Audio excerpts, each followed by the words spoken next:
In the Dominican Republic of the Congo in Africa, multiple people have reported seeing a living dinosaur known locally as Kasai rex.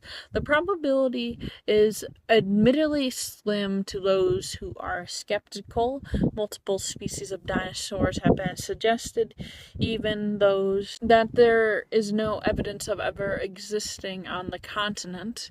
It has also been described as a species of giant lizard as well as a bipedal species of land crocodile.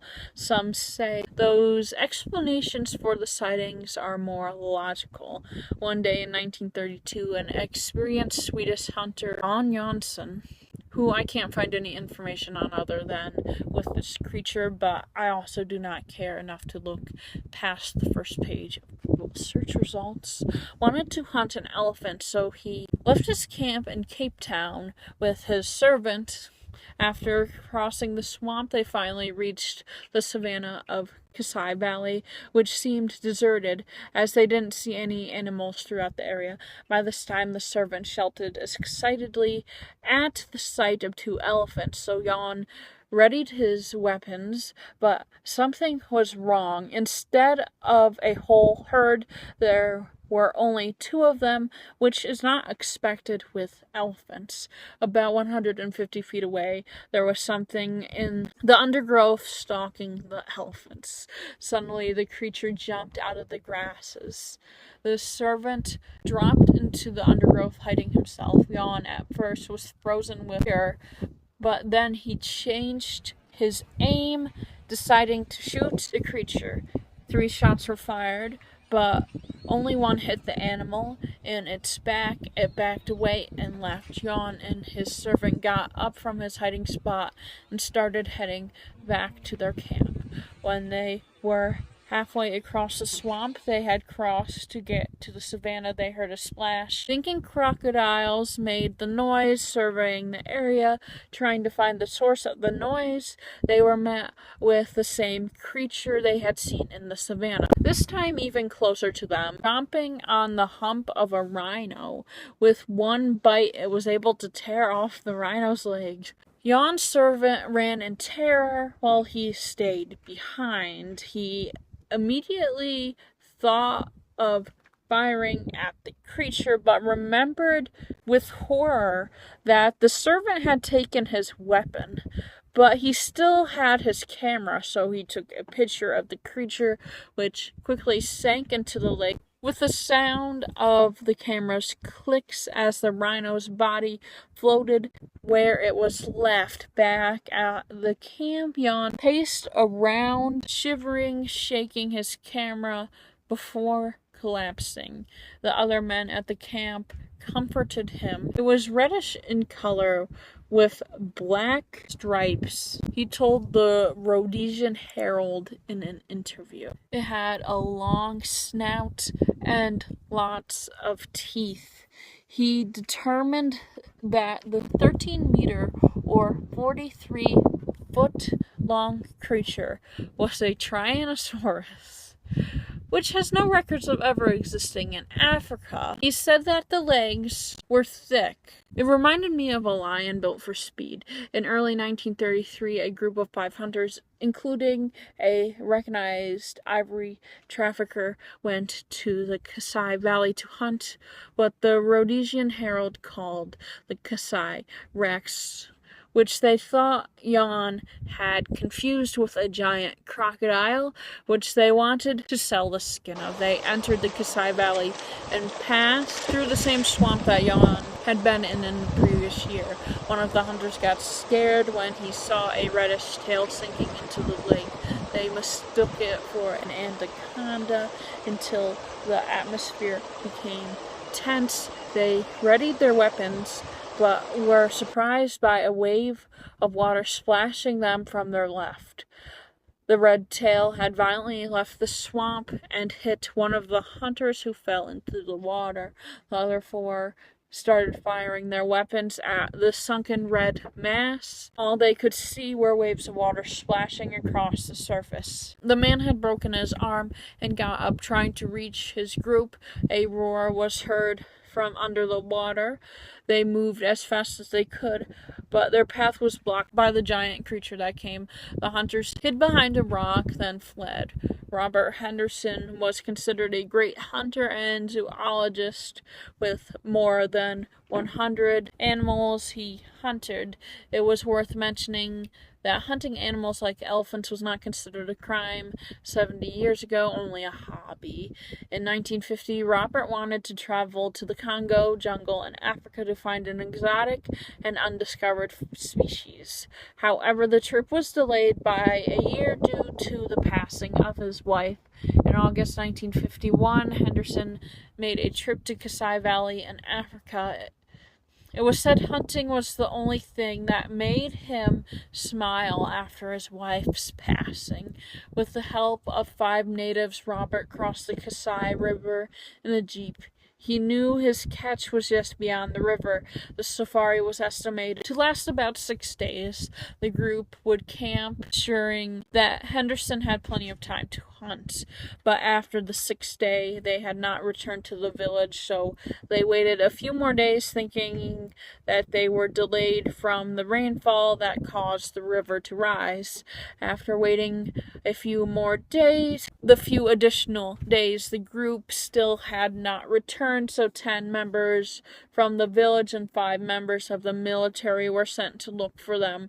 The next day they found traces of a camp that seemed to be the original camp of Henderson and his group. The rescue team thought they had stayed at the site for 2 days. It was believed that Henderson went deep into the Kasai Valley to hunt something more. As they had already found gazelle skin and intestines near the camp, the rescue team set up the tent there to continue the search the next morning. The strange thing was that the valley seemed deserted.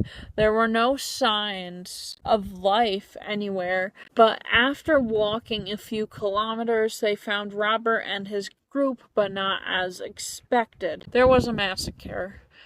They found a temporary camp that was completely destroyed. About 10 meters away, there were several pieces of Robert's companions with limbs and heads everywhere, some crushed and torn. The remains were so confused that it was impossible to tell who each belonged to. The only part of Robert that was ever found was an arm severed below the elbow, but no other remains of him were ever found. The case was investigated, and the official version of events presented 2 hypotheses. The first was that the incident was caused by illegal hunters, presumably hostile ivory snugglers, but the marks on the victims' bodies did not match those of bullets or knives. It was thought that the group could have been torn up by an animal, as the remains appeared to have been chewed up and spat out. It was evident that Robert's weapon had been fired, as the bullet casings were found at the scene. Though animal bodies were found nearby, it was unlikely a hunter as experienced as Robert could not shoot the animal that attacked them. In addition, it was not explained what happened to the crushed body parts, including a head. After several years, the case was closed without a definitive conclusion. However, a mysterious detail was left out of the incident. The rescue team described it. It seemed to them a massive predator had stalked the group. Kasai Rex is said to have 3 photos. The original image shows what appears to be a monitor lizard with stripes roaring. The second image shows a Tyrannosaurus-like creature eating a rhinoceros. The third shows a monitor lizard-like creature on top of a rhinoceros. All 3 turned out to be hoaxes. The original image is actually a lizard, meaning the Kasai Rex could be an unknown species of giant lizard. Lizards sometimes stand on 2 legs, as a 1930s reconstruction of a T-Rex would look pretty similar to a bipedal lizard. They are also good swimmers, so it's not unlikely to see them in a swamp. The Tyrannosaurus-like creature in the second image has been confirmed to be a statue placed on the rhino, and the lizard-like creature in the third picture is a picture of an ordinary lizard that was cut out of a nature magazine and placed on a rock that is said to be a rhinoceros, since all known images have been proven to be fakes. The creature's existence is highly disputed. Insects buzzed and chirped in the still waters of the Hawkesbury River as Doug Bradbury and his unnamed friend paddled their oars through the waters below. It was 1939, and with World War II around the corner, it may have been the last time the men fished in peace. This time, of course, they could not fish in peace. They paddled their little rowboat when suddenly, splashing cold water over the terrified couple, a large, dark figure rose from the lake. It had a long neck with a monstrous snake head and rose 20 feet above the water. Adrenaline coursing through their bodies, they immediately abandoned their fishing equipment and quickly rowed back to the nearby shore. Scrambling up the muddy banks, they turned back to get a better look at the monster. A thick eel tail hung in the water behind the giant body, and two long flippers paddled through the muddy depths.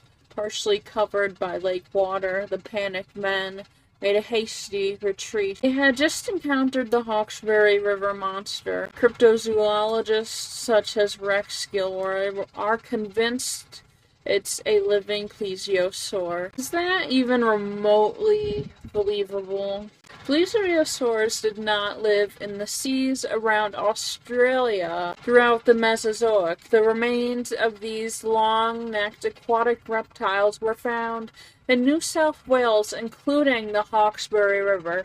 It is suggested some of the prehistoric reptiles were trapped in the lake millions of years ago and somehow managed to survive undetected through the thousands of years of human habitation in the area. However, this is improbable. Despite the monstrous sightings that have reportedly occurred in the area, maybe people have seen another animal that looks like a plesiosaur, perhaps an unknown species of marine mammal.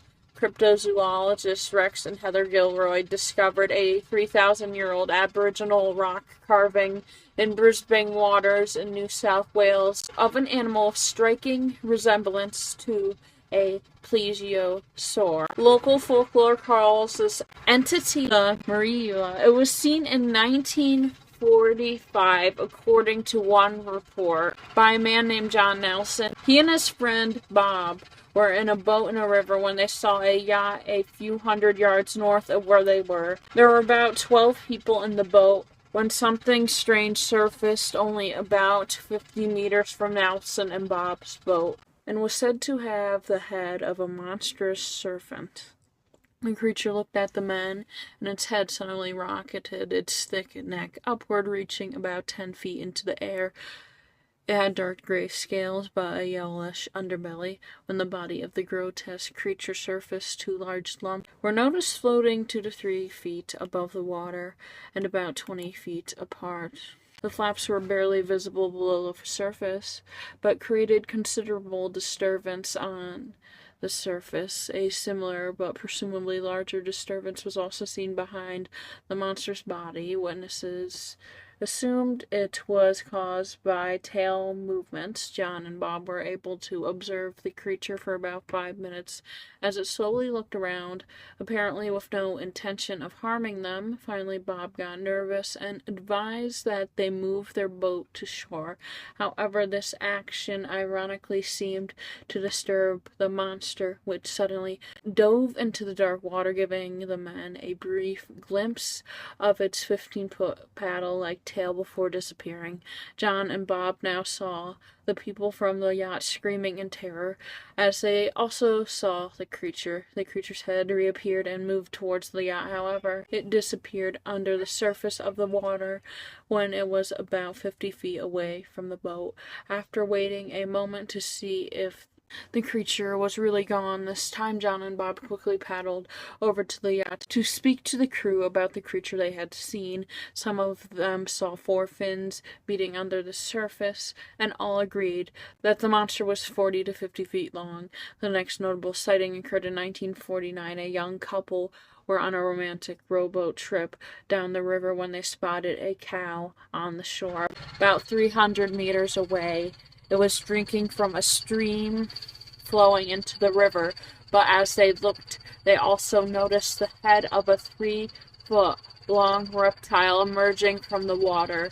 It quickly emerged from the water. Its head was at least 20 feet long and had a massive 30-foot body. It attacked and pulled the unsuspecting animal into the water. The girl screamed and the boy quickly paddled to the shore. The owner of the cow later found blood and signs of a fight on the beach. The cow, of course, had mysteriously disappeared. Some of the most notable recent sightings of the creature occurred in the summer of 1979, when the monster was seen up close at least 3 times. In the first recorded event, a woman named Judy Morgan from Sydney was out one fateful Sunday in May 1979 at about 4 p.m. sitting on the bank of the Hawkesbury River watching the water skiers through binoculars. She was about 4 miles east of the Hawkesbury River bridge, and as the skiers disappeared from her view towards the bridge, she suddenly saw a pair of 3-foot humps rising from the water in the middle of the river. They were about 300 meters from the beach from where Morgan stood. She could clearly see 2 pairs of paddle-like fins extending several feet from the body just below the surface. She also saw a long tail under the surface. The monster's head had not yet appeared, but after a few minutes the thick neck of a reptile rose several feet above the surface of the water. Morgan initially estimated the length of the creature at about 40 feet. It is not known what happened after that, but it can be assumed that it submerged again and disappeared from sight. Another of these incidents occurred in August of the same year and involved Rosemary Turner, a young woman on a hiking trip on the Sydney side of the river. It was about 3 p.m. and she decided to take a short break from her walk.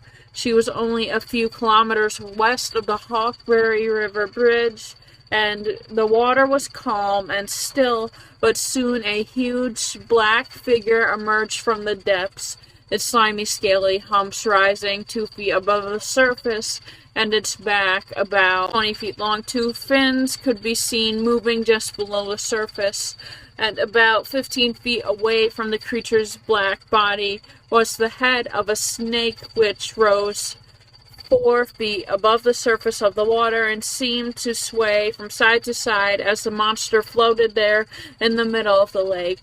A faint outline of a tail could be seen. Startled by the sight, Rosemary quickly reached for her binoculars, allowing her to get a close look at the creature's head. She described it as 2 feet long and snake-like. It was ugly. She was completely petrified by the sight, but the encounter did not last long. The monster quickly sank below the surface, and its tail rose out of the water and spun as the creature descended into the darkness. Rosemary later estimated that the monster must have been 45 to 50 feet long. Broken Bay Estuary is located near Pittwater on the New South Wales coast and is where George and Jan Cayley lived in a houseboat in mid-1979. Early one morning, it was raining outside, and the Cayleys were lying in bed together, presumably waiting for the storm to pass, when they suddenly felt their home being lifted out of the water. Their beds and furniture were thrown across the room into a heap of debris on the other side of the room, as their house was tipped to the side by an unseen force. In a massive crash, the boathouse landed back on the surface. After the horrific ordeal, the boathouse steadied. After emerging from the mess of destroyed furniture, the couple discovered that their beloved home looked like a tornado had torn through it. They decided to climb out on the deck of the boat, hoping to face the captain of the boat that caused the wreck. However, they were shocked to see a huge, long-necked monster move away from the disaster site and across the bay before sinking and disappearing from sight. They were able to recruit a group of friends to help them clean up the ruined remains of their bedroom, and apparently those people had no problem believing their story. It only happened once in the area. Julie Miller and Grant Osborne, a pair of paranormal investigators and former producers of the now-canceled TV show Ghost Hunt, decided to set up a base camp in the village of Wiseman's Ferry, where the Hawkesbury River splits. Worryingly, no one had even heard of the monster in Wiseman's Ferry. The study was conducted just before 2010 when they published their findings in their book that became the primary source of information on the Hawkesbury River monster. They interviewed potential witnesses on both sides of the river, but no one had seen anything resembling a dinosaur, not even the operators of the ferry, who spend their long days traveling back and forth across the river. The couple lost hope as they headed back to where they were staying. On the way back, they decided to stop at the edge of a gentle bend to photograph the dynamic scenery of the Hawkesbury River. Two cyclists stopped to rest on the same ledge, and the researchers struck up a conversation that eventually turned into a discussion about their quests. The bikers informed the cryptozoologists that they had spoken to some campers earlier that day who claimed to have seen a dinosaur. Excited to finally hear this from locals, Miller and Osborne followed the cyclists' directions to the campsite. The three campers requested anonymity, but were happy to share their strange story with the excited researchers. 2 nights before they camped on the banks of the river, it was a windy night and they were all sleeping in their tents when one of them heard a strange splash from the river. He poked his head out of the tent and listened more closely and heard the strange sound again, but unfortunately could not see anything because of the darkness of the night. He felt around the tent for a flashlight, but he couldn't find it. Grabbing a camera instead, he returned from the tent and took pictures in the dark. The white flash of the camera illuminated the surroundings. A chill ran down his spine as he saw something tall that seemed to be moving among the trees along the river. Of course, he thought the strange object might be a moving tree, but he still heard a misty splash. At this point, the commotion woke his two friends, who he told to desperately grab a flashlight. They did so, but the pale beam revealed nothing but trees. They wandered down the river bank and failed to see anything out of the ordinary. Now the camper who first thought he saw something was mocked by the others and decided to check his photo. The image he had taken minutes earlier through the darkness revealed something disturbing, so alarmed that the campers immediately moved their tents upriver.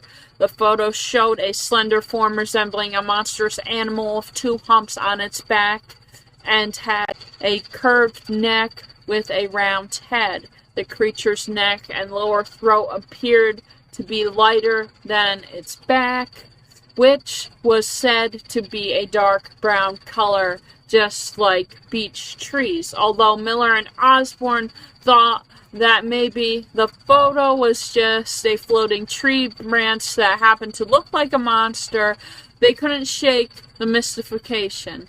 In any case, the campers were extremely shocked by what it was, and many others are frightened by the same sight of the reptile in the river for perhaps thousands of years. The Nigerian fire spitter was a dragon-like creature reported in Alrat, Niger in 1984. Initially discovered by local uranium miners who were then chased to a neighboring village where soldiers fired their weapons at it and took it down.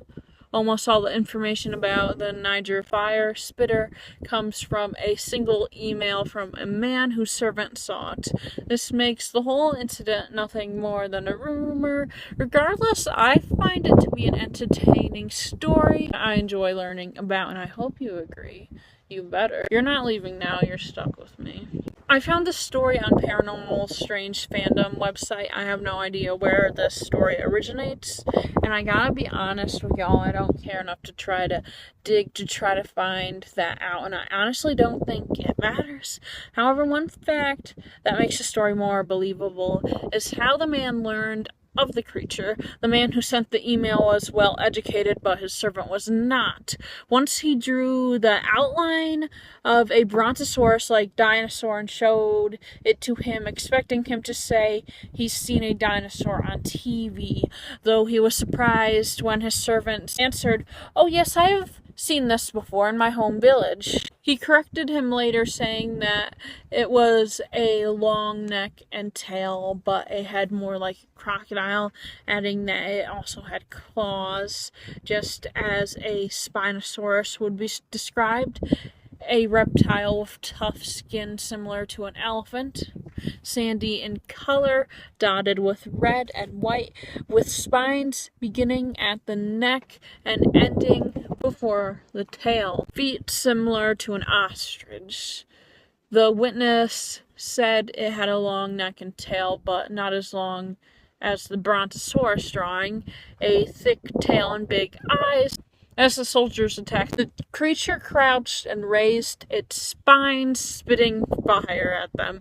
According to the eyewitnesses, it was 60 to 80 centimeters long, or about 2 feet, which suggests that it was just a baby. I don't know about y'all, but I have been imagining something huge. That the townsfolk searched for its mother for a month. The email reads, "I am living in Nigeria, and I often browse the web collecting articles on topics I'm interested in. As an engineer and a Christian, I always thought that a lot of what he taught us in school did not make sense, specifically regarding geology, evolution, and time scales. These past few weeks, I've been reading a lot about dinosaurs on several websites. This has never really been my cup of tea, and I do not have much knowledge about dinosaurs. After reading about various cave paintings, stone engravings, and clay statuettes of dinosaurs, I thought that maybe here in Africa they may have traditions about them. Just in passing, I called my steward. He is from northern Niger. He has been to primary school and knows how to read, but he's definitely not somebody who has much knowledge on the world.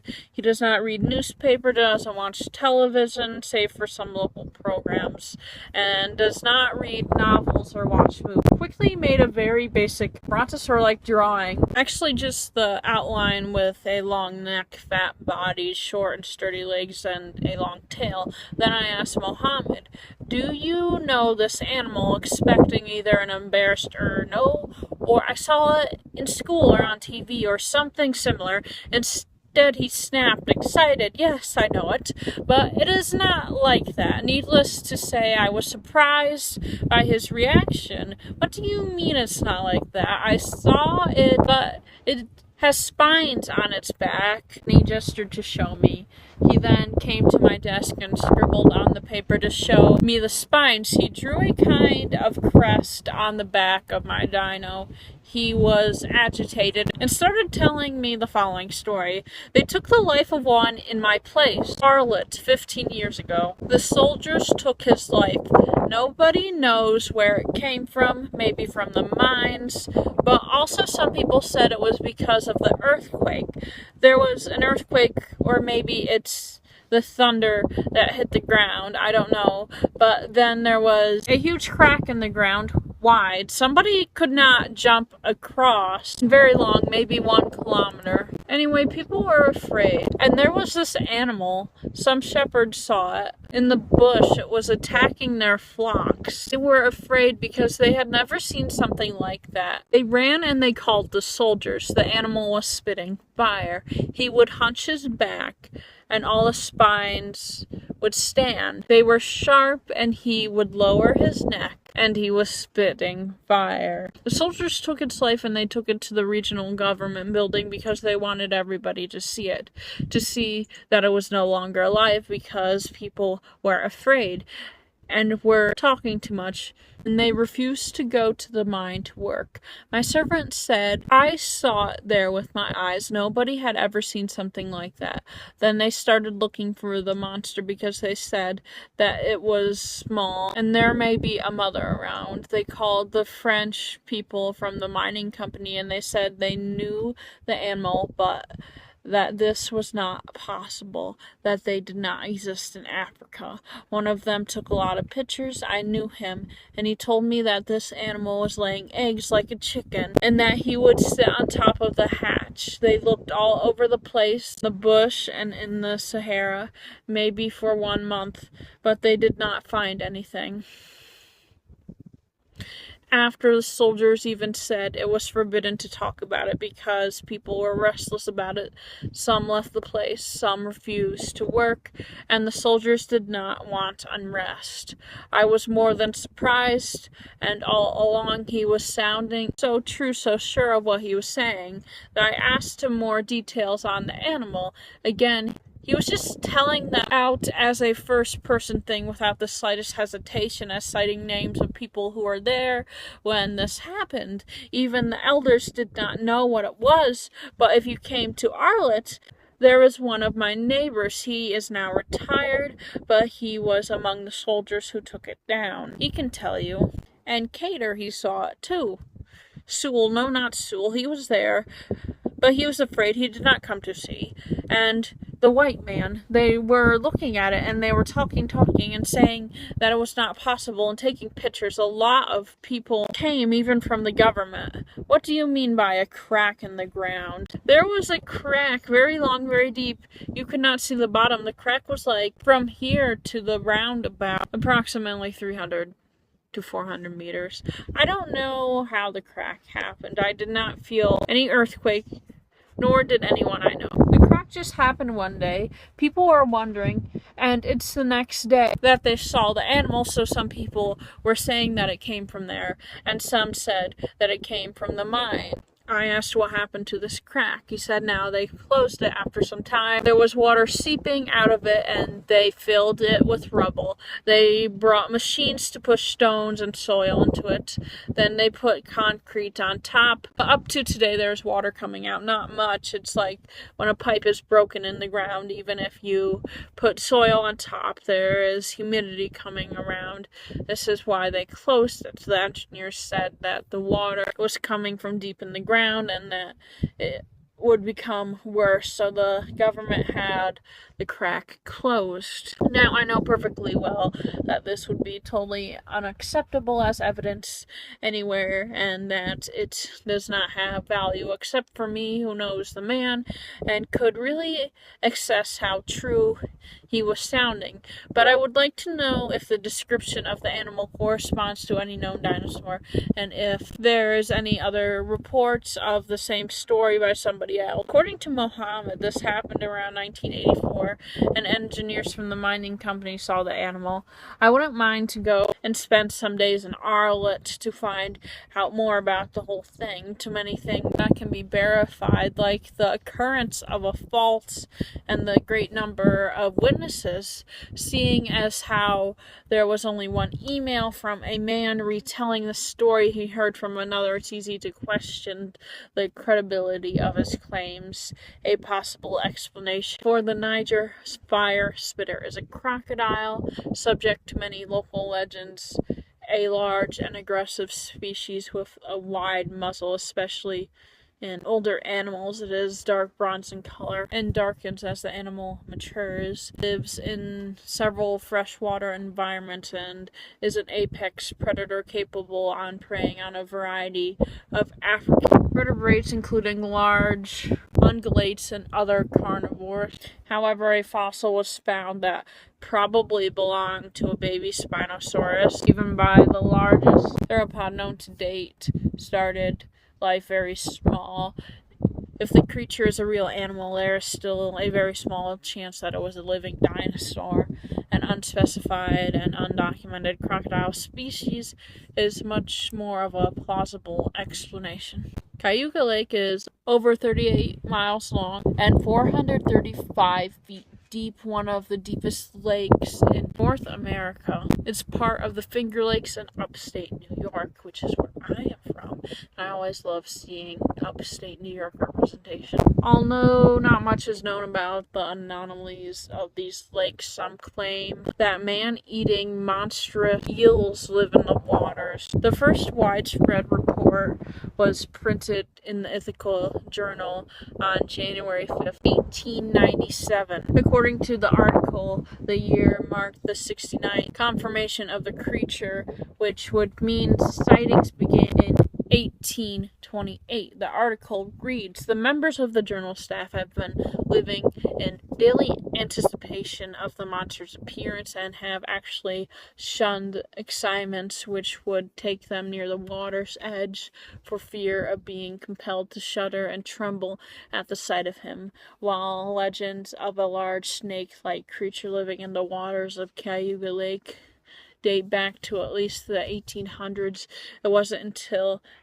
1929 that people began reporting two creatures swimming around together on the eastern shore of the lake, which multiples of a species existing makes a lot more sense than just one, giving further possibility to the existence of these creatures. They were described by vacationers who spent summers on the shore of the lake as being about 12 to 15 feet long. The most terrifying encounter associated with the creatures occurred in the summer of 1974. A teenager named Stephen Griffin was attacked by an eel-like creature swimming in Cayuga Lake. According to the report, the lake monster bit Griffin's arm, snapping its jaw with such tremendous force that it broke the bone. The most recent account published to a credible news source comes from the spring of 1979, when Jack Marshall, the owner of a professional diving service, claimed to see a huge snake floating on the surface of the lake. He was boating on the lake with friends when he saw what he thought was a log floating in front of the boat. He shouted to the driver to stop before hitting the debris. When the boat stopped, they all watched in horror as a 30-foot creature submerged before them. He referred to the animal as Cayuga Cade. He said, "There really is something there. I never used to believe it, but Cayuga Cade made a believer out of me." In 2009, a man posted online claiming to have seen the creature more recently, referring to it as Old Greenie. "I've been face to face with Old Greenie not more than 100 feet away from me as I stood on the northern shore of Cayuga Lake, looking across from the lake 8 or 9 years ago. It raised its triangular tooth-filled jaws with aquatic plants hanging from its half-open mouth to break the surface for about 3 seconds before once again submerging. I will never forget that large, unblinking eye staring to the west at nothing in particular. It never acknowledged my presence. Don't let anyone tell you I saw a floating log or a beaver. I know when I saw that animal was not supposed to exist. By what I observed, I can tell you it was standing on the bottom when it raised its head to see me, not swimming, but stationary." While there is no way to confirm how true this internet post is, it creates speculation that this creature still lives in Cayuga Lake. However, local skeptics believe that the sightings are simply a misidentified sturgeon often found in the area. Cadborosis wilsey, named Caddy, is a sea monster said to swim the seas on the coast of Cadboro Bay, British Columbia. It was described as a long snake-like animal with fins, hair on its neck, and a camel-like head ranging from 40 to 70 feet long. There have been over 300 sightings over the past 80 years. Caddy sightings were first reported in 1933 when a Victorian lawyer and his wife were on the yacht of a cruise. They described a terrible serpent with a camel's head. The creature reappeared in 1934 when two county board members reported seeing the creature. The same description as the first. Later that year, two fishermen saw two monsters in the bay, one about 60 feet and the other half as big. A rather interesting observation was made by two hunters retrieving their wounded duck. The monster rose from the water, swallowed the duck, caught some seagulls, then submerged. They saw a 6-foot-long head with jagged teeth. Caddy was photographed in 1937. The Vancouver whaling station had just caught a whale. While removing the stomach contents, they found an identified carcass 20 meters long. It had the head of a horse and a snake-like body and a finned, pointed tail. The photo was taken, but no one knows exactly what happened to its remains. No scientist can correctly identify the creature in the photo. It appears to have mammalian and reptilian characteristics, but no one is sure what it is. The creature is thought to be a Glogan, but this explanation is not 100% satisfactory, as it is much thinner and the head is misshapen. The most detailed Caddy sighting was in 1939 by Captain Paul Bowerbridge. We were headed north and about 30 miles offshore, and I saw this thing standing about 4 feet out of the water. So I headed over towards it and took a look at it. At first I thought it looked like a polar bear with its ruffles of hair. When I got right up alongside it, the water was crystal clear. There was this column of this thing going at least 40 feet and huge eyes. I had an old Newfoundlander as a mate, and he said, "Do you see eyes on him?" Mouth and nose, I have no recollection at all, just those great big eyes, and the eyes seemed to open from top to bottom. On February 13th, 1953, 10 people also reportedly saw this creature. All of them watched it from different points of view, and not one of the descriptions contradicted each other. People have several possible explanations for what this creature could be, such as an oarfish, pipefish, or basking shark. Two police officers in 1942 who first thought they saw a caddy, when taking a closer look with binoculars, realized it was a sea lion leading a group of other sea lions. Them swimming in a line made it appear as if it was one continuous body. From a distance, the herd of sea lions perfectly impersonated a sea monster. Others suggest caddies are presumed extinct basilosaurs. In Utah, there have been some strange sightings of creatures that look like pterosaurs. An account from 1903 says that one of the creatures carried off a horse in the middle of the day. Another story from 2001 says that the creature was glowing brightly like it was on fire. Although it was argued to be otherwise, there is speculation that an ancient cave painting near Great Salt Lake depicts a living pterosaur, which certainly did not live at the same time as humans.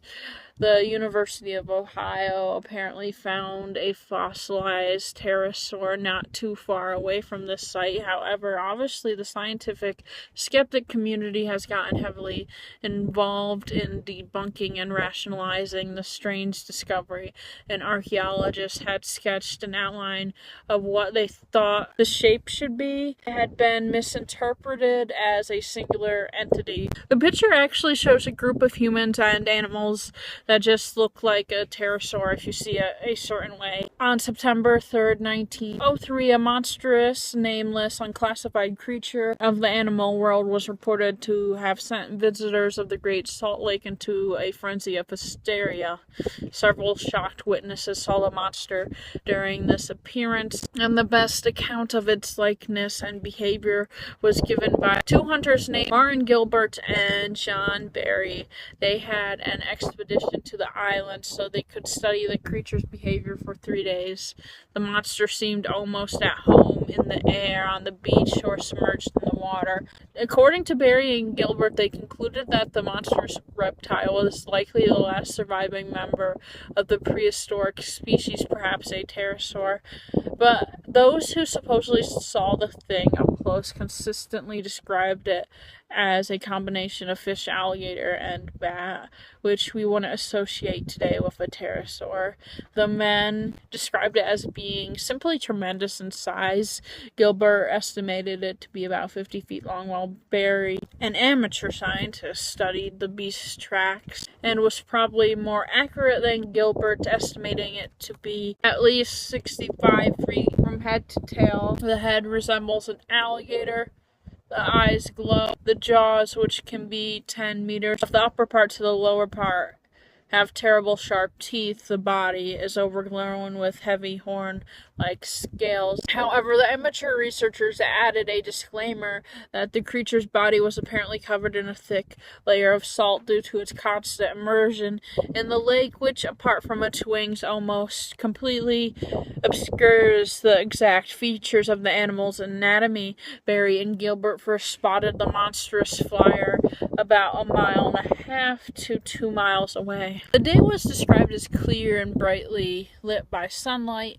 According to Gilbert, we were walking westward from the east shore of the island about 9 o'clock in the morning, when suddenly to the northwest there appeared to be a thing. I don't know what to call it. It looked to me like a brilliant rainbow folded into a compact mass, moving rapidly through the air. In 3 or 4 minutes, the monster's position was such that it no longer reflected the sunlight directly towards us, as we would then discern the outline as from its wings were bat-like, stretching out over a great expanse. I should say at least 100 feet from tip to tip. The tail was proportionally short and resembled that of a huge fish. We were not close enough at this time to tell much about the head. We only saw that the jaws were very long. In shape, the head was like that of a crocodile. We watched it disappear in the gathering gloom of night, but were a long time paralyzed with fear, not knowing when it might return. It was probably an hour later when it did come back. We heard the swish of the mighty wings before it could be seen, but as it drew nearer by the light of the young moon in the west, we saw that it carried in its great jaws a large horse, which I suppose it swooped down upon while feeding. The horse was badly crushed and mangled. The monster carried its burden into the cave, and we could hear the crushing of its jaws and the cracking of the horse's bones as the beast devoured its victim. After an hour or so, all was so still, and then slipped quietly away in the darkness and returned to our camp on the eastern shore of the island. At 11 o'clock one fateful evening in the fall of 2001, 3 children, including Devin Roberts and his brother Dallin, saw a huge winged creature flying overhead. A lifelong researcher of pterosaurs decided to go to Grantsville, Utah, to interview the 2 young men. After hearing about their encounter, he finally concluded that they saw something very similar to ropin from Papua New Guinea. Dolan, then 12, was the first to see the creature and apparently described the winged creature as glowing, emitting light that flickered on and off for several minutes. Devin thought his brother was joking when he told him there was a huge bird burning in the sky before he noticed the flying ghost itself. The creature seemed to disappear as its body glowed, but it's unclear how many times it did according to the report. When the creature began glowing again, the farm animals below started going berserk, suggesting that the flying creature may have been predatory.